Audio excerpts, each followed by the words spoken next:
everybody, and welcome to the Pit Lanes. My name is Andrew. We're going to get into my predictions, my betting picks, and changes to the track this year with my handy-dandy notebook. Let's get into it. Doesn't matter what you think, Jeddah is a beautiful track. We got fast corners, we got long straights, all enough to make your car spin.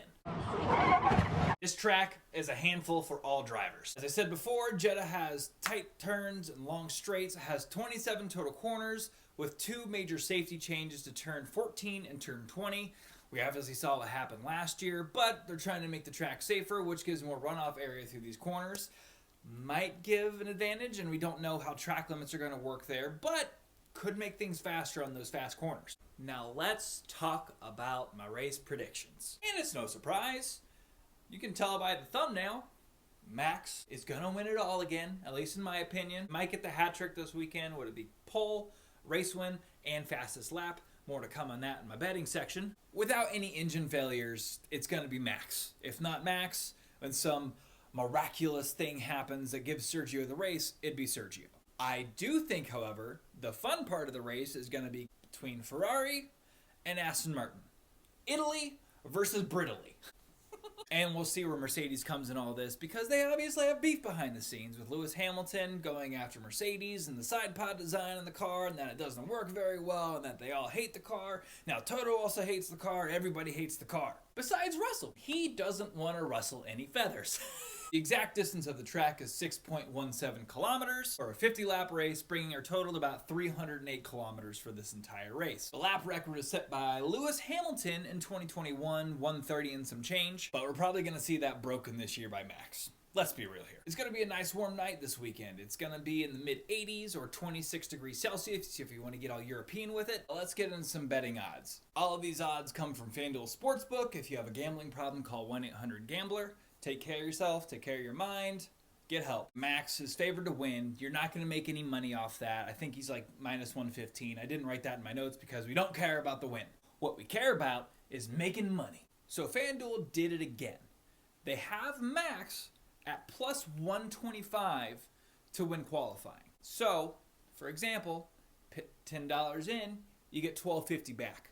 Printing money. I put a decent amount on that one myself, but the only other car I think that can keep up with Max is Ferrari in a one-lap pace. Charles specifically, he's at plus 220 to get pole. So how you can leverage this is you put X amount on Max, and you can put a much lesser amount on Charles, and he can cover the losses for Max. Now, if something happens where Max doesn't get pole and Charles doesn't get pole, which I doubt would happen because they're the two number one drivers, clearly they're going to have the deltas in their ear when it comes to Carlos and Sergio.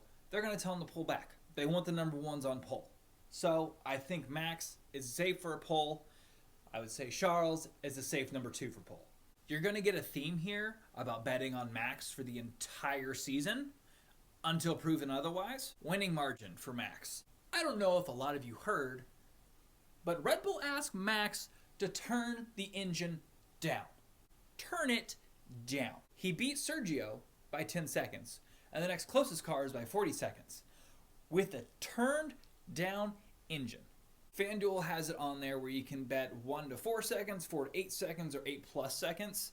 That doesn't make any sense to me. I'm going to say 8 plus seconds at plus 120, which, again, layman's terms, $10 on it, $12 back, $100 on it, $120 back. And I'm just going to ride that for the entire season.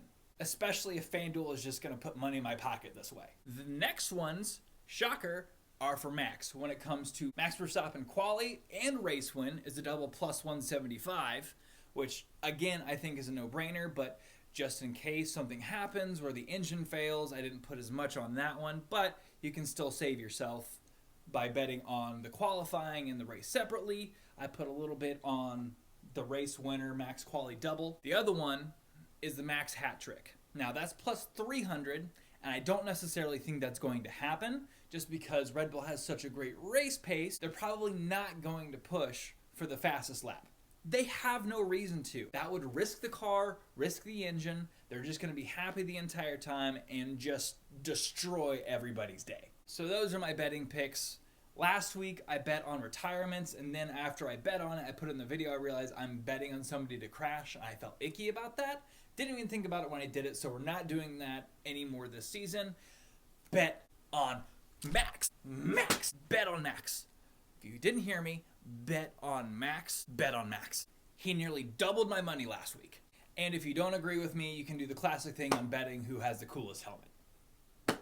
Take your pick. Fernando Alonso's is retro, so I'd maybe stick with Fernando Alonso. Fernando Alonso. Can't talk today. So there you have it, folks. My quick rundown of the Saudi Arabian Grand Prix 2023. Quick rundown of everything. Please bet responsibly. Now a word from Patrick Starr. Bye-bye.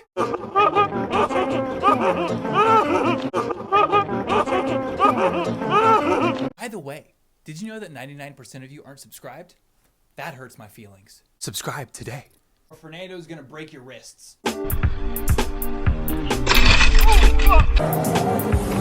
Ahí está colado, ¿eh? ¿No?